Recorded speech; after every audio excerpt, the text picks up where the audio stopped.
سوال میں بڑا ہی بنیادی اور بیسک سوال کی طرف آؤں گا جی بسم اللہ. کہ اگر مجھے کوئی ڈیفائن کر دے وٹ میکس ون اے شیعہ، ہوتا کون ہے شیعہ؟ میں کہوں کہ میں شیعہ ہوں تو کیا وہ چیز ہے جسے مانوں تو میں شیعہ ہو سکتا ہوں اگر میں ہونا چاہوں؟ ہمارے یہاں شیعہ تو کافر ہوتے ہیں نا. نہیں. ہمارے یہاں دیوار پر شیعہ کی پہلی پہچان آپ گوگل پہ لکھیے شیعہ، آگے آئے گا شیعہ کافر، شیعہ کافر، کیا آتا ہے؟ کافر کافر شیعہ کافر. ہاں جی، جو ہی آپ لفظ شیعہ لکھتے ہیں اس کے ساتھ آپ کو کفر کا فتویٰ پہلے مل جاتا ہے. یعنی وہ حضور اکرم صلوات اللہ علیہ وآلہ وسلم جو کافر کو بھی دیکھ کر کفر کا فتویٰ نہ لگائیں.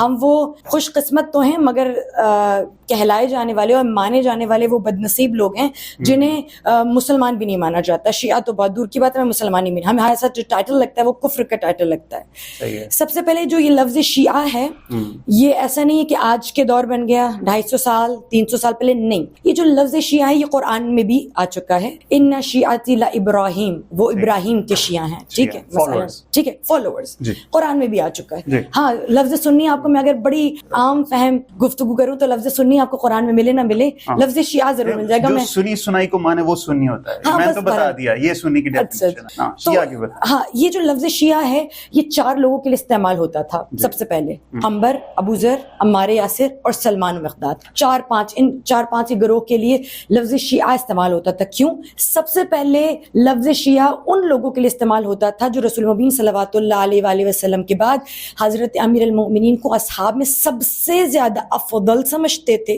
اور حضور اکرم کے بعد سب سے زیادہ خلافت کا حقدار، علم کا منبع اور ماخذ سمجھا کرتے تھے. اس کے بعد سے حضور اکرم صلوات اللہ علیہ وآلہ وسلم کے بعد سے جنہوں نے سب سے بڑا امیر المؤمنین کو مانا اور سب سے زیادہ امیر المؤمنین کا کہنا مانتے تھے، ان کے ساتھ آگے پیچھے چلتے ہوئے نظر آتے تھے، ان سے کبھی اختلاف کرتے ہوئے نظر نہیں آتے تھے. Basically they used to be called شیعہ، شیعان علی. وہاں سے یہ لفظ شیعہ، یعنی مثلا اکثر کا بعد میں یہ ورڈ بات لوگوں کے لیے بھی استعمال ہو، مثلا شیعان عثمان، یا لیکن اس کی یہ اتنا زیادہ رائج نہیں رہ سکتا کیونکہ جتنی دیوانگی حضرت علی کی شخصیت سے متعلق لوگوں نے اپنے اوپر طاری کی نا تو اتنی دیوانگی کہیں اور نظر نہیں آتی. تو سب سے پہلے جو شیعہ ہیں وہ ہیں جو حضرت علی کے پیروکار ہیں. اور حضرت علی کون ہیں؟ جو حضرت مصطفیٰ سب سے بہترین شبیہ ہیں، جانشین ہیں، نفس رسول ہیں، سب سے قریب ترین کزن میں سے مانے جاتے ہیں. تو ہمارے نزدیک شیعہ سے مراد ایک ایسا شخص ہے جو علی کے پیچھے چلتا ہے. کیوں چلتا ہے؟ کیونکہ وہ رسول کے پیچھے چلتے ہیں. ہماری علی سے محبت، علی سے تنہا محبت نہیں ہے، ہم علی سے اس لیے محبت کرتے کیونکہ ہمیں کائنات میں علی کے علاوہ کوئی ایسا نہیں ملا جو مفصل، مکمل، متمم، منظم طور پر رسول اللہ کی ایسی شبیہ نظر آئے کہ رسول اللہ کو جب بت توڑنے ہیں علی آپ آ جائیے، جب اپنی جگہ کسی کو بھیجنے علی آپ آ جائیے، سورہ توبہ کو لے کر جانا ہے، حضرت ابو بکر لے کر جا رہے ہیں، رستے میں جا کے کہا علی سے کہ جائیے. خدا نے کہا ہے کہ کوئی ایسا سورہ توبہ کو سنائے، اس کی آیات کی تلاوت وہ کرے جس نے کبھی کفر نہ انجام دیا ہو، کبھی کفر اختیار نہ کیا ہو. کیونکہ جب آپ کافروں کے سامنے کہیں گے کیا کہ تمام تر کفر کرنے والوں اور کافروں پر اللہ کی لعنت ہو، تو پھر یقیناً کافر آپ کو تانا دے سکتے ہیں نا، اے صحابی رسول ابو بکر کہ آپ بھی تو کبھی آپ بھی تو رہے ہیں نا اس سے.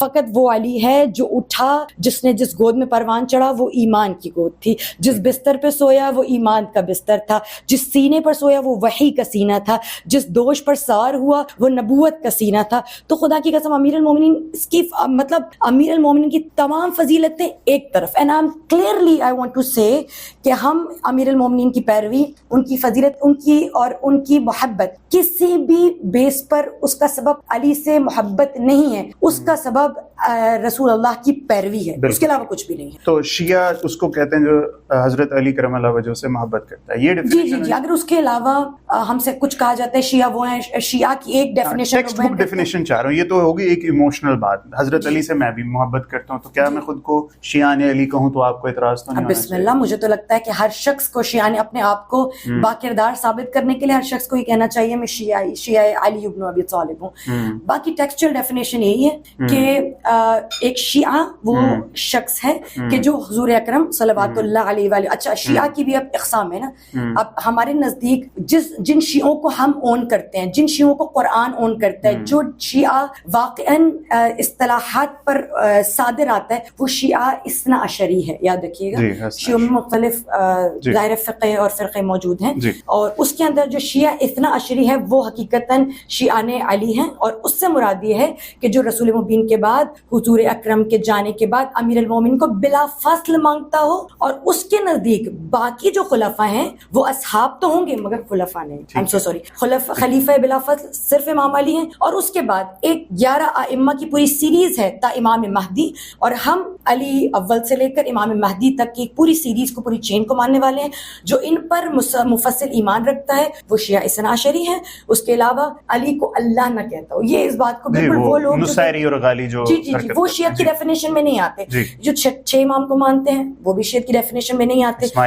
اسماعیلی جو علی کو اللہ مانتے ہیں, خدا کی قسم نعوذ باللہ, اس پر سب سے پہلے لعنت امیر المومنین. یہ شیعہ کی ڈیفینیشن میں نہیں آتے ہیں, مسلمان کی ڈیفینیشن. وہ ہمارے نزدیک وہ مسلمان کی ڈیفینیشن. آپ کے نزدیک اسماعیلی جو ہیں وہ یعنی امام موسیٰ کاظم کے بعد میرے خیال میں ڈیویژن 6 امام کے بعد, 6 امام کے بعد, تو آپ ان کو مسلمان, ان کو بھی مسلمان مانتے ہیں. کیوں مانتے تھے کہ مسلمان کے لیے فقط شرط ہے کلمہ توحید اور کلمہ رسالت, ٹھیک ہے نا. ہم ایسے تو ہم پھر سنیوں کو بھی مسلمان نہ مانیں, ہمارا کام نہیں کسی پہ کفر کے. ٹھیک ہے اہل تسنن کچھ مسلمان ہمیں مسلمان نہیں مانتے ہوں گے, ہم بڑا ان سے تب بھی اختلافات نہیں رکھتے. ہم کہتے ہیں ٹھیک ہے اگر آپ کی ڈکشنری میں علی کو ماننا اور علی کو بلا فصل ماننا کوئی گالی ہے یا شیعہ ہو جانا ہے, کافر ہو جانا ہے, تو خدا کی قسم ہم عمار یاسر جیسے کافر ہیں, ہم سلمان جیسے کافر ہیں, ہم مقداد جیسے کافر ہیں, ہمیں یہ کفر منظور ہے. لیکن ہم اہل تسنن مسلمانوں سے لے کر شیعہ اسماعیلیوں تک یا آغا خانیوں تک ہم ان کو کافر نہیں کہہ سکتے. وہ کافر کیسے ہو سکتا ہے؟ دیکھیں کفر کے سے جان چھڑانے اور اسلام کے دائرے میں آنے کے لیے توحید اور رسالت کی گواہی دینا ضروری ہے.